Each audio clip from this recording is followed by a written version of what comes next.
Bonjour et bienvenue à cette vidéo. Je m'appelle Albert, je suis consultant réglementé en immigration canadienne. Aujourd'hui, nous allons voir ensemble les catégories ou alors les métiers, les ensembles de métiers ciblés par Entrée Express en 2025 pour immigrer au Canada comme résident permanent. Donc, hormis les tirages réguliers que le gouvernement du Canada fait, pour les programmes et puis les tirages généraux aussi dans Entrée Express.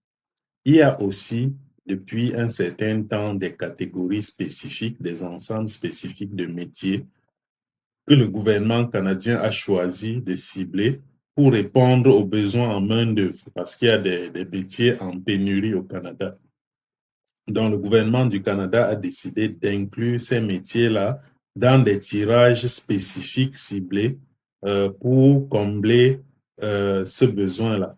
Voilà, donc nous allons voir tout de suite la liste de ces métiers.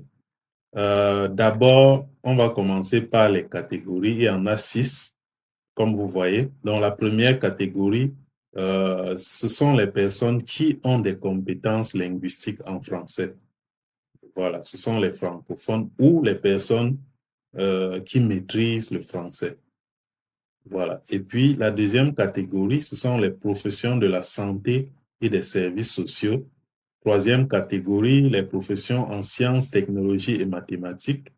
Quatrième catégorie, les métiers spécialisés. Cinquième catégorie, les métiers de l'agriculture et de l'agroalimentaire.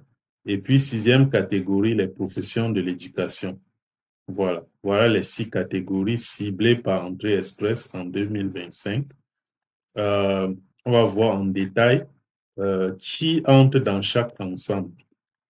Donc, pour l'ensemble concernant les compétences linguistiques en français, vous devez répondre, hormis les critères d'éligibilité à Entrée Express, ou alors les critères qui vous permettent d'entrer dans le bassin Entrée Express, les critères de base, vous devez pour cette catégorie spécifique, avoir minimum 7 dans toutes les compétences. Donc, un niveau de compétence linguistique canadien, 7 dans toutes les compétences au test de français, TEF Canada ou TCF Canada.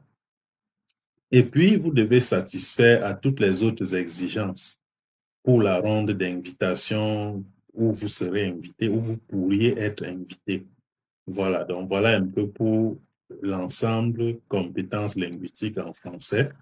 Ensuite, il y a l'ensemble profession de la santé et des services sociaux. Là-dedans, vous trouverez 2 grands métiers, les métiers de la santé et puis les métiers des services sociaux, les métiers de la santé comme les médecins, des infirmières, des sages-femmes et tout, les métiers en pharmacie, en thérapie, euh, tout ce qui tourne autour de la santé. Vous trouverez aussi des métiers dans les services sociaux, comme les travailleurs sociaux, les travailleurs communautaires. Voilà, donc en gros, c'est un peu ça. Ensuite, pour les professions en sciences, technologies et mathématiques, vous trouverez des professions comme les courtiers d'assurance, des personnes dans l'architecture, des ingénieurs, et tous ces métiers-là, en fait. Euh, et puis, la catégorie suivante, les métiers spécialisés, très important pour le Canada parce qu'il y a le marché de la construction actuellement en a besoin. Le Canada construit beaucoup de logements, donc il y a besoin de métiers spécialisés.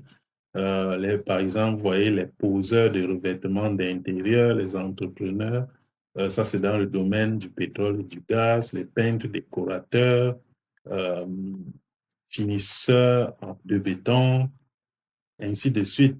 Je crois qu'il y a les électriciens quelque part, les ébénistes, les plombiers, voilà, les électriciens industriels, électriciens sauf industriels, donc les électriciens normaux, les soudeurs, les tôliers, ainsi de suite. Donc, vous verrez tout ce qui tourne autour de la construction ou des forages de produits pétroliers.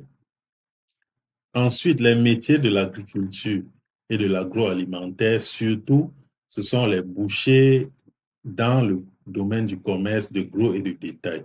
Voilà.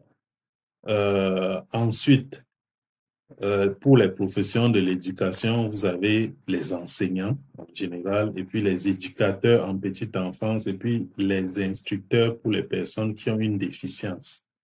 Voilà, en gros, c'est ça. Et puis, il y a des conditions pour chaque catégorie. Pour la santé, par exemple, vous devez avoir dans les 3 dernières années, au moins 6 mois d'expérience pour entrer dans cette catégorie et puis satisfaire à toutes les autres exigences de la rente. Je pense que c'est la même chose partout, hein. C'est-à-dire 6 mois d'expérience dans les 3 dernières années. Oui, c'est la même chose partout. Donc, en gros, c'est ça. Donc, vous parcourez juste les métiers dans la catégorie qui vous concerne et puis vous allez trouver si votre code CNP s'y trouve. Voilà. Donc, en gros, c'est ça. Voilà les catégories ciblées par Entrée Express en 2025. Donc, si vous avez des questions, vous souhaitez de l'aide, avoir de l'aide, avoir de l'accompagnement, mon WhatsApp est en description, mon email également, et puis un lien pour prendre rendez-vous pour une consultation initiale pour ouvrir votre dossier et commencer votre procédure si vous êtes prêt. N'hésitez pas à me contacter si vous avez des questions. Et puis, n'hésitez pas aussi à vous abonner à cette chaîne pour recevoir plus de vidéos sur l'immigration canadienne, les mises à jour et puis les explications concernant différents programmes d'immigration. Voilà, je vous remercie et je vous souhaite une très bonne journée.